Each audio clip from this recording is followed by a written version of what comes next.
भंडारा गोंदिया जिला वासियों के लिए खुश खबर है। अब आपका मनपसंद channel BS crime India news अब आपके केबल नेटवर्क पर, जी हां, अपने केबल नेटवर्क के एशियन चैनल नंबर 50 पर उपलब्ध है। BS क्राइम इंडिया न्यूज पर खेल, राजनीतिक, क्राइम, साहित्य व अन्य खबरें प्रकाशित की जाती है। हमारे साथ जुड़ने के लिए तथा हमारे चैनल में खबरें, विज्ञापन आदि के लिए संपर्क करें 8669151757 पर।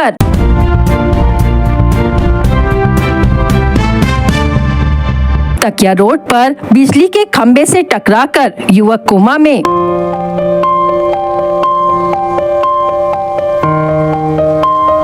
ग्यारह यमराज पुल बने खतरे की जड़, पहले भी हो चुके हादसे।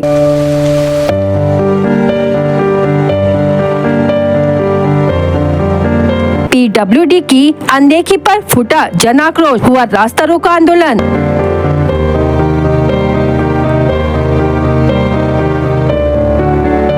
अधिकारी ने 7 दिन में खंभे हटाने का दिया आश्वासन।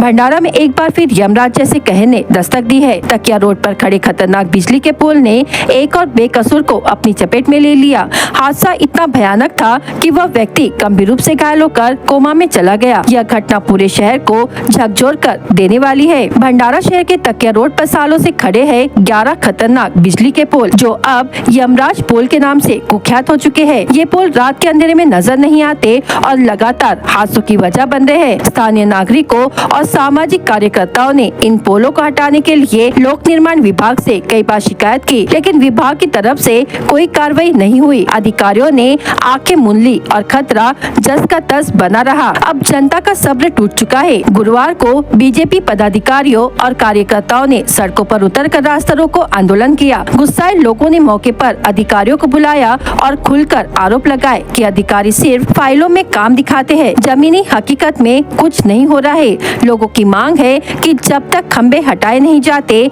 आंदोलन जारी रहेगा। स्थिति की गंभीरता को देखते हुए लोक निर्माण विभाग के अधिकारी खोबरागढ़े मौके पर पहुंचे। उन्होंने आंदोलनकारियों को आश्वासन दिया कि 7 दिन के अंदर ये पोल हटा दिए जाएंगे। उन्होंने साफ कहा कि अगर ऐसा नहीं होता तो वे खुद जिम्मेदार माने जाएंगे। इसी बीच पुलिस ने भी मौके पर पहुंचकर स्थिति को शांत किया और लोगों को समझाया। हालांकि जन भावना अब उबाल पर है। लोग यह सवाल पूछ रहे हैं कि क्या 7 दिन के बाद वाकई में ये पुल हट जाएंगे या फिर कोई और हादसे का शिकार होगा। शहर की जनता अब प्रशासन से सीधा सवाल मांग रही है। अब और जाने नहीं जाएगी, अब और खामोशी नहीं चलेगी।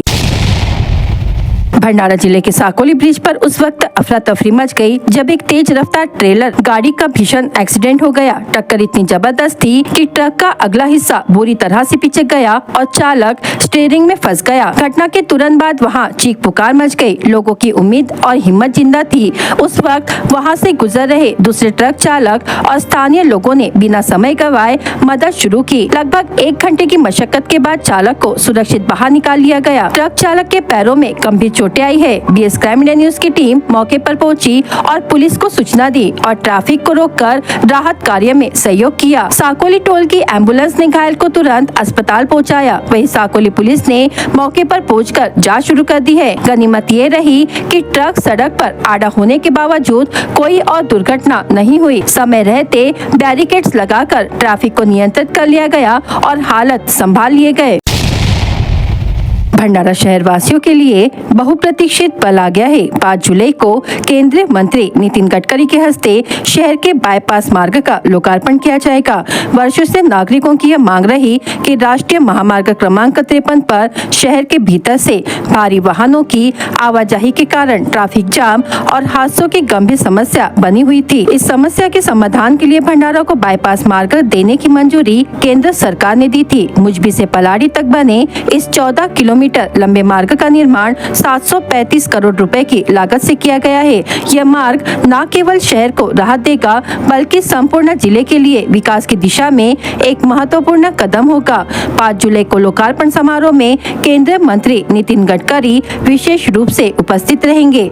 इस अवसर पर अन्य राष्ट्रीय महामार्ग प्रकल्पों का भी लोकार्पण और भूमि पूजन किया जाएगा। बाईपास शुरू होने से ट्रैफिक जाम, प्रदूषण और दुर्घटनाओं में कमी आएगी। यह भंडारा भागलपुरा के लिए विकास की नई दिशा की शुरुआत है। नागरिकों से अपील है कि इस ऐतिहासिक अवसर पर अधिक संख्या में उपस्थित रहकर इसका साक्षी बने। काय सकलात कशाबद्दल प्रेस कॉन्फरन्स घेतलेली आहे काय म्हणते? नमस्कार.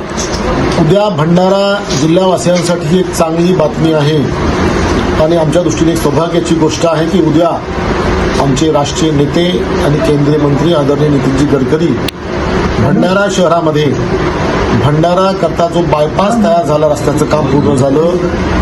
गंगा नदीवरती ब्रिज आणि वळण रस्ता त्याचं काम पूर्ण झालेलं आहे. रहदारी पण सुरू झालेली आहे, पण त्याचे औपचारिक उद्घाटन उद्या आदरणीय नितीनजींच्या हस्ते होणार आहे. उद्या सकाळी 11 वाजता महर्षी विद्या मंदिर बेला इथे नितीनजींच्या हस्ते तो कार्यक्रम होणार आहे. मी आपल्या माध्यमातून सर्व लोकांना, भंडारावासियांना, भंडारा जिल्हावासियांना आवाहन करतो की मोठ्या संख्येने आदरणीय नितीनजींना ऐकायला आणि त्यांचे आभार मानायला मोठ्या संख्येने उपस्थित राहावं ही आग्रहाची विनंती. धन्यवाद. लाखनी तहसील में लाखनी पुलिस द्वारा अवैध रेत तस्करी पर बड़ी कार्रवाई की गई है। इस कार्रवाई में 2 ट्रैक्टर जब्त किए गए हैं जो बिना नंबर प्लेट के रेती से भरे हुए पाए गए। यह पूरी कार्रवाई लाखनी पुलिस निरीक्षक पिसाड़ के नेतृत्व में की गई। पुलिस को गुप्त सूचना मिली थी कि पीपड़ गांव के पास रात के अंधेरे में अवैध तरीके से रेती का उत्खनन और परिवहन हो रहा है। इस सूचना के आधार पर थानेदार पिसाड़ ने अपनी टीम के साथ क्षेत्र में छापा मारा। कुछ ही देर में 2 संदिग्ध ट्रैक्टर पकड़े गए जिनमें अवैध रेती लदी हुई थी और जिन पर कोई नंबर प्लेट भी नहीं थी। पुलिस ने तुरंत दोनों ट्रैक्टर जब्त किए और चालकों से पूछताछ शुरू की। प्रारंभिक जांच में सामने आया कि रेती बिना किसी वैध अनुमति के नदी क्षेत्र से लाई गई थी। बीएस क्राइम इंडिया न्यूज से बात करते हुए थानेदार पिसाड़ ने बताया कि रेती तस्करों पर लगातार निगरानी रखी जा रही है और जो भी इस गैर कानूनी काम में लिप्त मिलेगा उस पर सख्त कार्रवाई की जाएगी। इस कार्रवाई के बाद अवैध रेती माफिया में हड़कंप मच गया है और लाखनी पुलिस की यह तत्परता लोगों में चर्चा का विषय बन गई है। फिलहाल ट्रैक्टर को जब्त कर खनिज विभाग और संबंधित अधिकारियों को जानकारी दे दी गई है और आगे की जांच जारी है। बीएस क्राइम इंडिया न्यूज लगातार ऐसे अवैध कार्यों का पर्दाफाश करता रहेगा। यदि आपके आसपास भी कोई गैर कानूनी गतिविधि चल रही है तो हमें जरूर सूचित करें। गोंदिया जिले के नागरिकों के लिए पांगोली नदी पर बना पुल अब खतरे की घंटी बन चुका है। गोंदिया के चुलोद मार्ग पर स्थित यह पुल अपनी जर्जर स्थिति में अब अंतिम सांसें गिन रहा है। इस पुल पर बड़े बड़े गड्ढे पड़ चुके हैं, फिर भी भारी वाहन लगातार इसी पुल से आवाजाही कर रहे हैं। स्थानीय लोगों का कहना है कि यह पुल कभी भी गिर सकता है, लेकिन प्रशासन की ओर से अब तक न तो कोई मरम्मत की गई है और न ही कोई चेतावनी बोर्ड लगाए गए हैं। पुल की संरचना में गंभीर दरारें आ चुकी है और सड़क की परतें कई जगहों पर धंस चुकी है। इसके बावजूद आम नागरिक दिन रात इस पुल से जान हथेली पर रखकर यात्रा करने को मजबूर है। स्थानीय नागरिकों की सबसे बड़ी चिंता ये है कि कहीं यह पुल भी पुणे के इंद्रायणी पुल जैसी किसी बड़ी दुर्घटना की पुनरावृत्ति का कारण न बन जाए। अब सवाल यही उठता है कि क्या प्रशासन किसी बड़े हादसे का इंतजार कर रहा है? पांगोली नदी पर बने इस पुल की हालत देखकर साफ कहा जा सकता है कि यह एक चलता फिरता हादसा है। प्रशासन को चाहिए कि वह तत्काल कार्रवाई करे, इससे पहले कि कोई अनहोनी हो जाए। गोंदिया शहर की बदहाल सफाई व्यवस्था, नालों की गंदगी और बोगस शिक्षक भर्ती जैसे गंभीर मुद्दों को लेकर आजाद क्रांति सेना के संस्थापक अध्यक्ष नागेश दुबे ने नगर परिषद और प्रशासन पर तीखा हमला बोला है। पत्रकार परिषद में बोलते हुए उन्होंने चेतावनी दी कि अगर 15 दिनों के भीतर शहर की सफाई नहीं की गई तो सड़क पर पड़ा कचरा नगर परिषद के मुख्य अधिकारी के कार्यालय या घर के सामने फेंका जाएगा।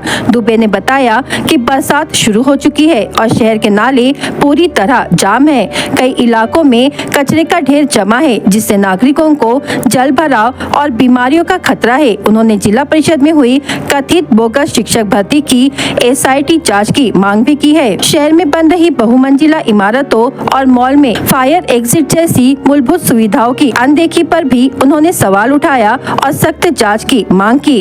चुनाव प्रणाली की पारदर्शिता पर जोर देते हुए उन्होंने मतदाता संख्या को मोबाइल नंबर से जोड़ने छुड़ाने की मांग रखी। अंत में उन्होंने बताया कि आजाद क्रांति सेना उत्तर भाग के 6 वार्डों से चुनाव लड़ेगी और अध्यक्ष पद पर भी संगठन विचार कर रहा है। महत्वपूर्ण सबसे पहला मुद्दा था गोंदिया जिला परिषद में शिक्षण घोटाले के ऊपर से जो शिक्षण घोटाला जो चल रहा है पूरे महाराष्ट्र में चल रहा है, वैसा ही एक घोटाला गोंदिया के शिक्षण से डिपार्टमेंट में चल रहा है, जो तत्कालीन शिक्षण अधिकारी महामुनि और उनके दलालों के साथ मिलकर चल रहा है। जो उसके बारे में हमने आज आपको विस्तृत जानकारी दी है कि जो गोंदिया में SIT टीम आकर, मैं चाहता हूं कि सरकार से, और अभी जो शीतकालीन सत्र चल रहा है उसमें मैं चाहता हूं कि आप यहाँ गोंदिया में SIT की टीम भेजें और इसकी पूरी जानकारी निकाल के इस पर कार्रवाई करें। इसमें ज्ञानेश्वर डी के शिक्षण संस्था का जो टीचर है जो ऑलरेडी कहीं और जॉब करता है, लेकिन उसको वहाँ पे स्कूल में दिखा दिया गया जॉब करता है करके, वो कर रहा है वहाँ पे दिखा दिया गया है। उसका नाम है सुहास उके, और जिसकी बिना किसी भी एक्सपीरियंस के उसको टीचर बता दिया गया है वहाँ पे। नगर परिषद में गंदगी बाबत, गोंदिया नगर परिषद में गंदगी का आलम तो बहुत बेहतर तरीके से है, जिसका कि आपको जानकारी भी और आपने खुद देखे भी है। हर तरफ अभी बरसात आने के बाद में पूरी तरह से वहाँ पे नलियाँ, गलियाँ, नाले सब चौक हो रहे हैं। इसके लिए मैं इतना ही कहना चाहूंगा कि जो प्रशासक है उनको इतनी मेरी तरफ से एक वार्निंग है कि 15 दिन के अंदर में अगर आपने कर्मचारियों को टाइट करके किसी भी प्रकार की कार्रवाई न करते हुए अगर आप सोच रहे हैं कि गोंदिया कर कुछ नहीं करेंगे, तो 15 दिन के बाद इसका मैं आपको बहुत ही अच्छा प्यारा सा तीव्र रिजल्ट दूंगा, जो आपके कार्यालय या फिर निवास स्थान के सामने मिलेगा आपको। सीधी बात है, वहां पे हम उनके घर के सामने में या तो अपने कार्यालय के सामने में कचरा ही फेंकूंगा लिया के मैं खुद फेंकूंगा स्वयं। में आजाद क्रांति से चुनाव लड़ाने वाली है आने वाले समय में, जो कि प्रभाग क्रमांक 10, 9, 10, 11, 12, 5 इन जगहों पे चुनाव लड़ेंगे और एक आजाद क्रांति सेना के बैनर के नीचे लड़ेंगे। आने वाले समय में जो है रहेगा कि नगराध्यक्ष की जो है डिसीजन जो है, बाकी जो है जो टीम मेंबर है हमारे उनके बैठ के लिया जाएगा। के अंतर्गत में जो मान्यता दी गई जिन बिल्डिंगों को मान्यता दी गई है जिन बिल्डिंगों को, वो है मॉल्स है, थिएटर है, बड़ी बड़ी बिल्डिंग है जैसे कि लकी स्टोर जैसी बिल्डिंग है। यहाँ पे किसी भी जगह पे फायर एग्जिट नहीं है, फायर के लिए निकासी नहीं है, अगर आग लगने पर आपको निकलने का रास्ता नहीं है, जिसके बारे में हमने उनसे जानकारी मांगी, जो वो लोग जानकारी दे नहीं रहे हैं। और उसके लिए भी अगर उन्होंने सही तरीके से कार्रवाई नहीं करी तो उसके लिए मैं माननीय न्यायालय से जाके उन सभी जो दोषी कर्मचारी है उन पे उसके मैं कार्रवाई के लिए वहां से ऑर्डर लेके। ऐसा है कि जो आयुष्मान भारत योजना जो है संपूर्ण भारत में चल रही है, जो अपने आप में बहुत बड़ा घोटाला है कि किसी भी प्रकार की जानकारी नहीं मिलती कि आपके आयुष्मान कार्ड योजना में क्या आपका फंड है और कितना है, और बीमारी के बारे में किसी प्रकार की जानकारी नहीं दी जाती। ये एक इतना बड़ा घोटाला है कि जिसके लिए हर हॉस्पिटल वाला तैयार बैठा कि मेरे आयुष्मान योजना की योजना लागू हो। स्थानीय निकाय चुनाव में जो पारदर्शिता के लिए हमने बोले हैं, स्थानीय निकाय चुनाव में पारदर्शिता करने के लिए हमने सरकार को एक लेटर लिख रहे हैं कि आपको एक SMS के थ्रू, शॉर्टकट में बताना चाहूंगा मैं आपको, एक SMS के थ्रू आप चुनाव को पारदर्शी कर सकते हैं। जैसे कि डिजिटल इंडिया है, महाराष्ट्र में है, पूरे इंडिया में डिजिटल इंडिया का जब चल रहा है, तो उसी डिजिटल इंडिया के अंतर्गत आप चुनाव को पारदर्शी कर सकते हैं एक SMS के थ्रू। अब किस तरह से क्या करना है उसके लिए भी हम सरकार को, चुनाव आयुक्त को और माननीय पंतप्रधान जी को और गृह मंत्री जी को हम निवेदन करके भेजेंगे यहाँ से। ग्रामीण पुलिस थाना क्षेत्र से चोरी की मोटरसाइकिल लेकर घूम रहे एक शातिर चोर को रंगे हाथ दबोचा। गिरफ्तार आरोपी का नाम कोका निवासी आकाश कंसरे बताया गया है। पुलिस ने उसके पास से चोरी की मोटरसाइकिल बरामद की है। यह कार्रवाई स्थानीय अपराध शाखा पुलिस ने 2 जुलाई को की है। पुलिस सूत्रों से मिली जानकारी के अनुसार 2 जुलाई को स्थानीय अपराध शाखा पुलिस गोंदिया की टीम गंगाझरी पुलिस थाना क्षेत्र में पेट्रोलिंग कर रही थी। इसी दौरान मुखबिर से विश्वसनीय जानकारी मिली कि आरोपी कोका निवासी आकाश कंसरे ने मोटरसाइकिल चुराकर उसे बेचने के इरादे से नीला गोंदी ग्राम में घूम रहा है। जानकारी के आधार पर पुलिस टीम ने नीला गोंदी धापेवाड़ा मार्ग पर आकाश कंसरे को हीरो होंडा स्प्लेंडर मोटरसाइकिल के साथ पकड़ा। संदिग्ध गतिविधियां दिखने पर उससे 2 पहिया चोरी के बारे में पूछताछ की, जिससे उसने 29 मई की रात ग्राम टेमनी से अपने साथी कोचेवाही निवासी राज कामले के साथ मिलकर मोटरसाइकिल चुराने की बात कबूल की।